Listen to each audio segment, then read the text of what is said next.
పెళ్ళైన ప్రియురాలు పెళ్ళి కాని ప్రియుడు పార్ట్ 5. షాపువాడు కోపంగా, ఏం మాట్లాడుతున్నావు, నా పెళ్ళం అటువంటిది కాదు అంటుంటే, అలేఖ్య, నేను అలా రోజుకొకరితో తిరిగేదానిలా నా మొహాన ఏమన్నా రాసి పెట్టుకున్నానా, లేకపోతే నీకేమైనా చెప్పానా? అలానే నీ పెళ్ళానికి కూడా ఉంటుంది కదా. మీరు నాతో ఉంటే మీ ఆవిడకి మొగుడు కావాలి కదా, అందుకే పంపిస్తారా చెత్త నా కొడక. ముందు నీ పెళ్ళం నీకు ఉండేలా చూసుకో. పక్కోడి పెళ్ళం వదిలేసింది, అది ఖాళీగా ఉంది అని అందులో వేలు పెట్టావనుకో, నీ కొంపలో నీ పెళ్ళం కూడా ఉండదు అని కోపంగా వెళ్ళిపోయింది.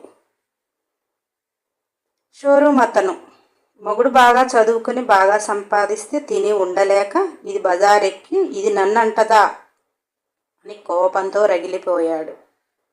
ప్రభు ఎప్పుడు ఏ గొడవ పెట్టుకున్నా కానీ అలేఖ్య 2-3 రోజుల్లో తండ్రిని తీసుకుని వచ్చేది. కానీ ఇప్పుడు వారం పైనే అయింది, రావటం లేదు అని హ్యాపీగా ఇంట్లో నాకు క్యాంపు ఉంది అని వెళ్ళిపోయాడు. వాళ్ళున్న చోటికి 50 కిలోమీటర్లు ఒక ఇంటికి చేరాడు. తలుపు కొడుతుంటే లోపల నుంచి వస్తున్నా అంటూ తలుపు తీసింది మాలతి. మాలతి బాగా చదువుకుంది. ప్రభు మాలతి ఇద్దరూ ఒకే కంపెనీలో చేసేటప్పుడు ప్రేమించుకున్నారు. ప్రభు తల్లి కట్నం కులాలు అంటుంది అని మాలతిని ఇంటికి తీసుకుని వెళ్ళే ధైర్యం లేక, ప్రేమ అని 4 సంవత్సరాల క్రితమే ఆమెను మాయ చేసి పెళ్లి చేసుకున్నాడు. మాలతి ప్రభు మాయలో ఉండి మాలతి కుటుంబంలో కూడా వారి ప్రేమను అంగీకరించక ఇద్దరు గుడిలో పెళ్లి చేసుకుని హ్యాపీగా ఉంటున్నారు. అటువంటిది మాలతి హ్యాపీగా ఉంటున్నారు.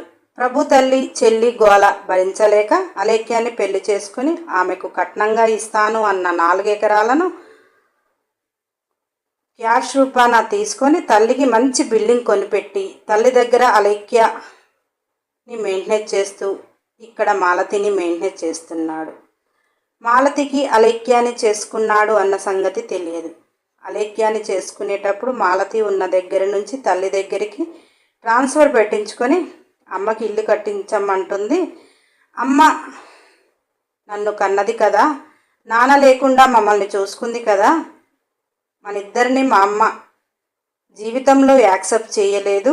అలా అని అమ్మని కంప్లీట్గా వదిలేయను, దానికి చెల్లికి దగ్గరగా ఉంటూ దాని సొంతంగా బతికేలా చేస్తా, అందుకే కొన్ని రోజులు అక్కడ ఉండాలి అని అంటూ అటు ఇటు రాయబారం చేస్తున్నాడు.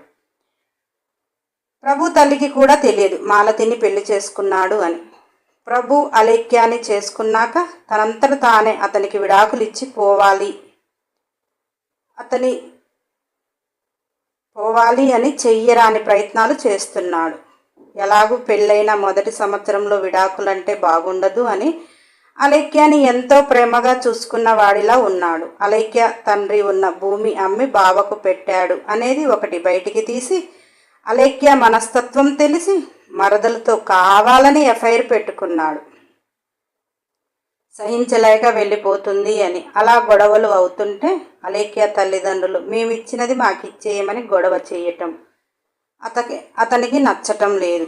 ఎందుకంటే మాలతిని చేసుకున్నాడు, తల్లి యాక్సెప్ట్ చేయదు, అతని జీవితాంతం మాలతితో ఉండాలి. అమ్మకి ఒక ఇల్లు ఉంటే అందులో పడి చస్తుంది, ఆ ఇల్లు కొనాలి అంటే ప్రభుకి కొనే స్తోమత లేదు. అందుకే తల్లి చెప్పినట్టు పెళ్లి చేసుకొని ఆ డబ్బు పెట్టి ఇల్లు కొనేశాడు.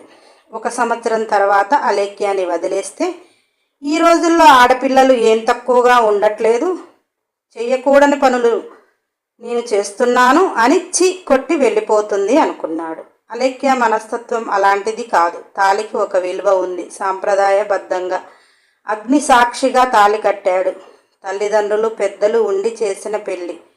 చిన్న మనస్పర్ధలతో దూరం చేసుకోకూడదు అని సర్దుకు బ్రతుకుతుంది. అందుకే ప్రభు ఆటలు అలేఖ్య దగ్గర సాగటం లేదు అని అలేఖ్య ఎదురుగానే మరదలతో ఉండటం మొదలుపెట్టాడు. అలేఖ్యకి పిల్లలు అంటే జీవితం అలేఖ్యతో ముడిపడుతుంది అని ఆమెకు పిల్లలు కలగకుండా చాలా జాగ్రత్త పడుతున్నాడు.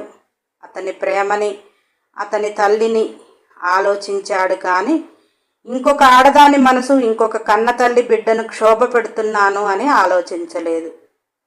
నా స్వార్థం నాది, కోర్టులు కేసులు ఏదైనా కానీ అలేఖ్యతో విడిపోవటం ఖాయం.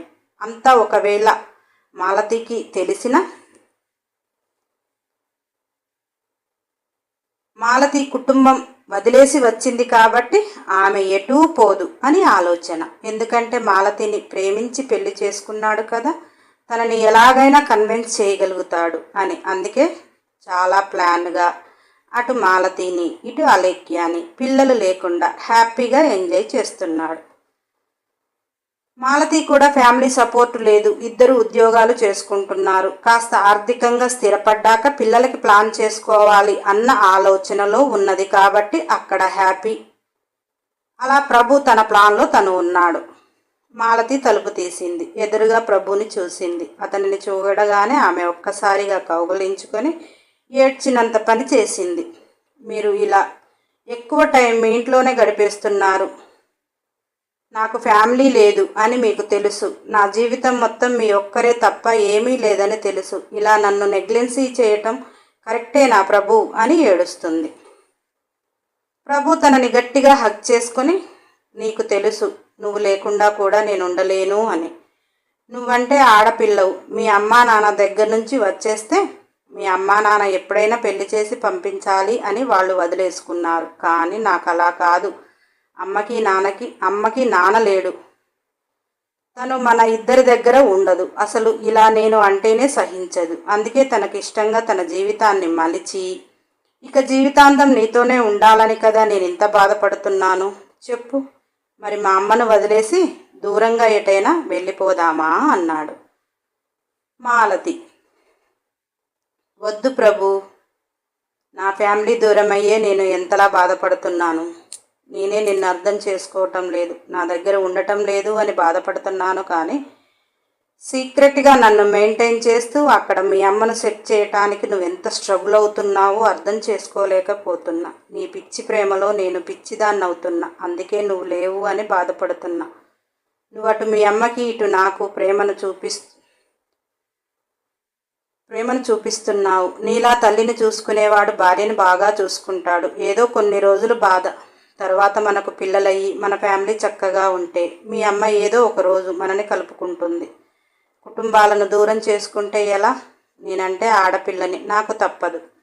నీ కుటుంబాన్ని కూడా నీకు దూరం చేయటం కరెక్ట్ కాదు. కానీ నీకోసం 1000 కళ్ళతో ఎదురు చూస్తుంటాను అని మాత్రం గుర్తుపెట్టుకో అన్నది. అలేఖ్య ఆ రోజు షాప్లో లేట్ అయిపోయింది. ఆ వెధవతో కొద్దిగా గొడవ. ఆటో దొరికే వరకు ఇంకొద్దిగా లేట్ అయ్యి ఇంటికి వచ్చే వరకు 11 అయింది. అలేఖ్య తల్లి రాగానే, ఇప్పటి వరకు ఆడపిల్ల అలా తిరుగుతుంటే చుట్టుపక్కల వాళ్ళు ఏమంటారో తెలుసా అని అరుస్తుంటే, అలేఖ్య, ఏమంటారు? నాపై మంచి అభిప్రాయం ఉన్నవాళ్ళు కష్టపడి పనిచేస్తుంది అంటారు, చెడు అభిప్రాయం ఉన్నవాళ్ళు ఎవరితోనో తిరిగి వస్తుంది అనుకుంటారేమో, అంతే కదా అన్నది. అలేఖ్య అక్క కూడా అలేఖ్య భర్త తోడు ఉండి ఎలా తిరిగినా జనాలు ఏమీ అనరు. కానీ నువ్వు ఎంత సిన్సియర్గా ఉన్నా తోడు లేకుండా ఉంటే పొడుస్తారు. నువ్వే ఆలోచించు. నీ మొగుడి మరదలు మొగుడిని గ్రిప్పులో పెట్టుకుని తన ఇష్టానికి ఉంటుంది. ఒక్కరన్నా ఆమె చేసేది తప్పైనా కానీ తప్పు అనటం లేదు. అంటే ఆమెకు ఒక భర్త తోడున్నాడు. నువ్వు ప్రభు దగ్గర ఉండి లేటుగా వచ్చిన ఎవరూ ఏమీ అనరమ్మా అని అంటుంటే, అలేఖ్య, ఇప్పుడు నన్నేం చేయమంటారు? నేను అలిగి ఇక్కడికి వచ్చాను. ఆయన వచ్చి నన్ను తీసుకుపోవాలి అని జ్ఞానం ఏ రోజు చేయలేదు. ఎప్పుడు నా అంతటా నేనే రావాలి, నా అంతటా నేనే పోవాలి. ఈసారి వెళ్ళకూడదు అని గట్టిగా నిర్ణయించుకున్నా అని అలేఖ్య గట్టిగా మాట్లాడుతుంటే, అలేఖ్య తండ్రి అలా వాడు లేకుండా ఉండాలి అన్నప్పుడు మనమిచ్చినవి తీసుకొని రావాలి కదా, స్టేషన్లోనో కోర్టులోనో పెడదామంటే రావేంటి అని అన్నాడు. అలేఖ్య, నానా అతని వదిలి వస్తాను అంటే అతనికి ఇచ్చినవి తేవా అంటున్నారు. మరి అతనికి ఇచ్చి పెళ్లి చేసేటప్పుడు నాకు చెప్పి ఇచ్చారా? పెద్దవారు అని మీరు మాట్లాడుకున్నారు. వాళ్ళు అడిగినవి ఇవ్వాలి అని కొంత డబ్బుగా ఇచ్చారు, కొంత బంగారంగా ఇచ్చారు. డబ్బుగా ఇచ్చింది చక్కగా ఆయన గారి తల్లి పేరుతో ఇల్లు కొనుక్కున్నాడు. ఆ రోజు మా డబ్బుతో మా అమ్మాయి పేరు మీద ఇల్లు ఎందుకు కొనలేదు అని అడగలేదు అంటుంటే అలేఖ్య తల్లి, ఆమె పేరుతో ఉన్న ఒకడే కొడుకు మీకే అవుతుంది కదా, అందుకే అడగలేదు అన్నది. అలేఖ్య, అతనితో ఉంటే మాది అవుతుంది. సరే, బంగారం ఇచ్చారు, బ్యాంకులో పెట్టుకున్నాడు అంటే, మీరు మా అమ్మాయి బంగారం బ్యాంకులో ఎందుకు పెట్టుకున్నారు అంటే, నీ పెద్దాలుడు అమ్ముకోవచ్చు, నేను బ్యాంకులో పెట్టుకోకూడదా అని అన్నాడు. ఇక్కడ ఆయన్ని నేనేమని వాదించాలి? మీరు అమ్మాయికి పెళ్లి చేయాలి అంటే తల్లిదండ్రులుగా పెళ్లి ఖర్చులు పెట్టుకోండి. ఏదైనా వారు కట్నం కింద అడిగారు అన్నప్పుడు అది నీ బిడ్డకి తన నుంచి బయటికి వచ్చిన జీవితకాలం ఉంటుంది అనే ఆలోచన మీరు చేయలేదు అంటుంటే అలేఖ్య తండ్రి, వాళ్ళకి మేము ఇలా చేస్తాము అంటే పెళ్ళి వద్దు అని వెళ్ళిపోతారు. ఇప్పటి వరకు అలా తల్లిదండ్రులు ఆలోచిస్తే ఏ ఆడపిల్లకి కూడా పెళ్ళి కాదేమో అన్నాడు. అలేఖ్య, అవును కదా, వాళ్ళు చెప్పింది చెయ్యకపోతే సంబంధం వదిలేసి పోతారు. అది గొప్ప సంబంధం, వదిలేసిపోయారు అంటే మీ పరువు తక్కువ. వాళ్ళు అడిగినది మేము ఇవ్వలేమా అని ఇస్తారు. గొప్పగా పెళ్లి చేస్తారు. అందరూ బావలా ఉండరు, అందరూ మంచివారులా ఉండరు. ఇక మీ బాధ్యత అక్కడికి అయిపోయింది. అతను ఏది చేసినా రూపాయి ఇస్తాడు అన్న ఆలోచన లేదు. ఇచ్చేవాడు అంత మంచివాడు అయితే మనం ఇచ్చిన డబ్బులు అని నా పేరుతోనే ఇల్లు కొంటాడు. అసలు ఇంట్లో ఏ సమస్య ఉందో కూడా తెలియకుండా బంగారం మొత్తం బ్యాంకులో పెట్టాడు. నేను అడిగితే మనిద్దరి పెళ్లి చేసుకున్నప్పుడు నాకు కొంత అప్పయింది, వాళ్ళు ఊరక అడుగుతున్నారు, అందుకే బ్యాంకులో గోల్డ్ పెట్టాను అంటాడు.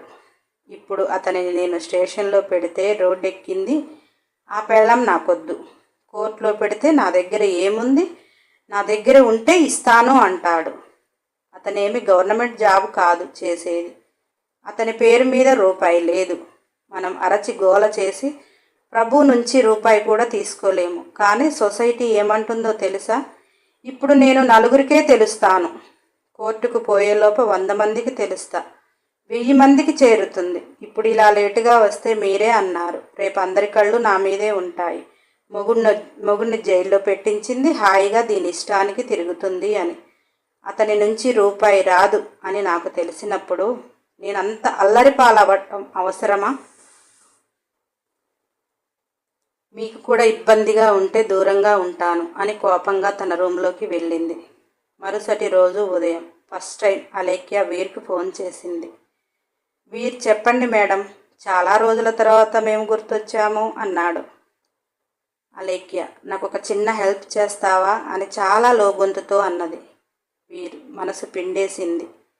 కానీ తనకు తాను కంట్రోల్ అయ్యి, చెప్పులేక నీ ప్లెయిన్ పేపర్లో నువ్వేదో రాసుకోవాలి అని ఆలోచించే ఉంటావు కదా అన్నాడు.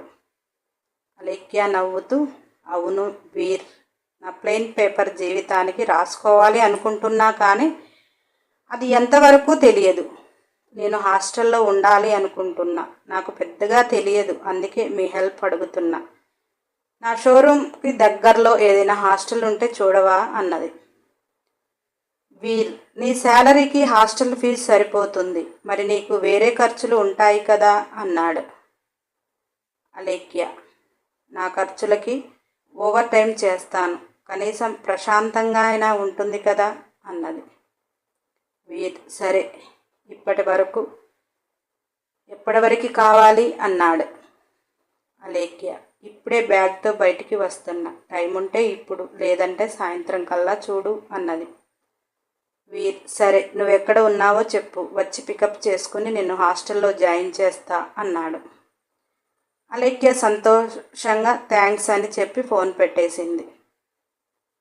తల్లి ఆ మాటలు విని అలేఖ్యతో, మా పెంపకంలో నీకు ఒక అబ్బాయి కూడా తెలియదు, మేము పెళ్లి చేసేదాకా నువ్వు ఏ అబ్బాయితో కూడా మాట్లాడింది లేదు, చనువుగా ఉన్నది లేదు, 10 రోజులు కాలేదు అప్పుడే వేరే జీవితం కోరుకుంటున్నావా అంటే,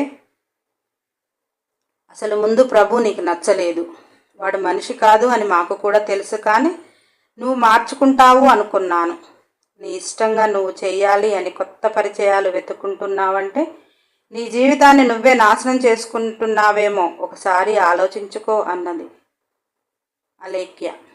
ప్రతి ఆడపిల్ల మగపిల్లవాడితో స్నేహంగా ఉంటే, మీరు అనుకున్న బంధమే అనుకుంటే, బరి తెగించింది అనుకుంటే ఎవ్వరూ ఏమి చేయలేరు. మీరు పెంచిన పిల్లని, నా పద్ధతులు తెలిసి మీరే నా మనసు ఏంటి అనేది తెలిసి కూడా అందరిలా మాట్లాడేశావు కదమ్మా. అబ్బాయితో మాట్లాడితే తప్పు అని చెప్పకూడదమ్మా. అబ్బాయితో మాట్లాడేటప్పుడు నీ హద్దులు నువ్వు తెలుసుకో అని చెప్పాలి. అందరి అబ్బాయిలు ఎదవలే ఉండరు, మంచివారే ఉండరు.